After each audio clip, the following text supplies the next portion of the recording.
তো hey guys welcome to my YouTube channel NT Assam. তো guys আপোনালোকে থাম্বনেল টাইটেল দেখি নিশ্চয় গম পাইছে যে ফিফথ কাউন্সিলিঙৰ মানে এটা ট্ৰেড চিলেকশ্যনৰ এটা ডাঙৰ এটা আপডেট আছে। তো গতিকে কি আপডেট সেইটো আপোনালোকে ভিডিঅ'টো একদম শেষলৈকে চালে তেতিয়া গোটেইখিনি গম পাব।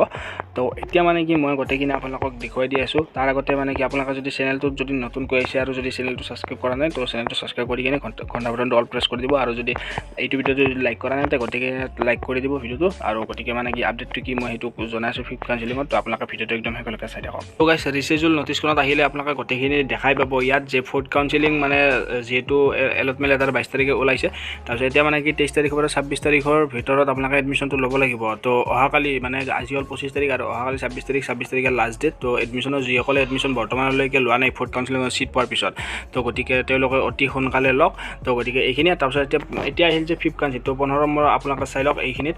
তো এই যে ফিফথ কাউন্সিলিং যে আছে ফিফথ কাউন্সিলিং এলটমেণ্ট লেটাৰ ওলাব 28 তাৰিখে। তো বহুতে ভাবিব পাৰে যে মই ফিফথ কাউন্সিলিং মানে কি ট্ৰেড চিলেকশ্যন কৰিব নোৱাৰিম নেকি, আৰু যদি ট্ৰেড চিলেকশ্যন কৰা অপশ্যনটো অহা নাই তো হয়তো মানে কি সেইটো বহুতো মানে ডাউট হ'ব পাৰে। সেইকাৰণে এইটো ভিডিঅ'টো বনাইছোঁ। তো গতিকে আপোনালোকে যিসকলে মানে কি ফাৰ্ষ্ট কাউন্সিলিঙত যেনেকৈ মানে আপোনালোকে ট্ৰেড চিলেকশ্যন কৰাৰ পিছত ছেকেণ্ড কাউন্সিলিঙত ডাইৰেক্ট প্ৰমোট হৈ গৈছিল, ফাৰ্ষ্ট কাউন্সিলিঙত যি ট্ৰেড চিলেকশ্যন কৰিছিল তাৰ ওপৰত তাৰ অনুসৰি মানে ছেকেণ্ড কাউন্সিলিঙৰ এলটমেণ্ট লেটাৰ ওলাইছিল।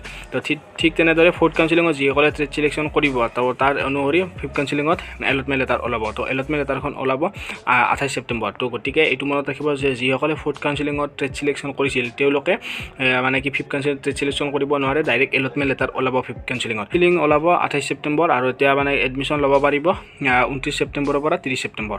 তো গতিকে এইখিনি। আৰু বহুতে ভাবিব পাৰে যে ফিফথ কাউন্সিলিং কি লাষ্ট কাউন্সিলিং নেকি। তো চাওক ফিফথ কাউন্সিলিং লাষ্ট কাউন্সিলিং নহয়, হয়তো আৰু দুটা বঢ়াই দিব। কাৰণ যিহেতু গভৰ্ণমেণ্ট আই টি আই কলেজতো প্ৰায় বেছি ছিট নাই, প্ৰায় 2টা বা 3টা আছে। কিন্তু আণ্ডাৰ IMC গভৰ্ণমেণ্ট আণ্ডাৰ IMCতো প্ৰায় ভালেখিনি ছিট খালী আছে আৰু ইফালে মানে প্ৰাইভেট আই টি আই কলেজতো ছিট খালী আছে। তো সেইকাৰণে মানে কি বৰ্তমানলৈকে কোনো আপডেট অহা নাই। তো আপডেট আহিলে মই নিশ্চয় জনাই দিম। আৰু এতিয়া আপডেট আহিলে 30 তাৰিখে হয়তো আহিব। তো গতিকে মানে কি প্ৰায় 2টা বা 3টা বঢ়াই দিব, তাৰ ওপৰত হয়তো নিদিব পাৰে। যদি ছিট যদি খালী থাকে তেতিয়া দি দিব, আৰু যদি ছিট খালী নাথাকে 2টা দিব।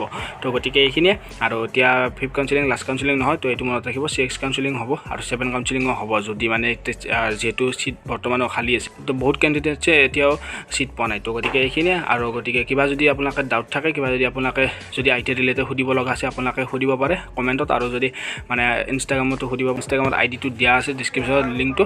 তো গতিকে আপোনালোকে যাই কিনে ইনষ্টাগ্ৰামত ফ'ল' কৰি একেলগে সুধি ল'ব পাৰে। তো এইখিনি আৰু। তো বাই বাই আৰু গাইছ।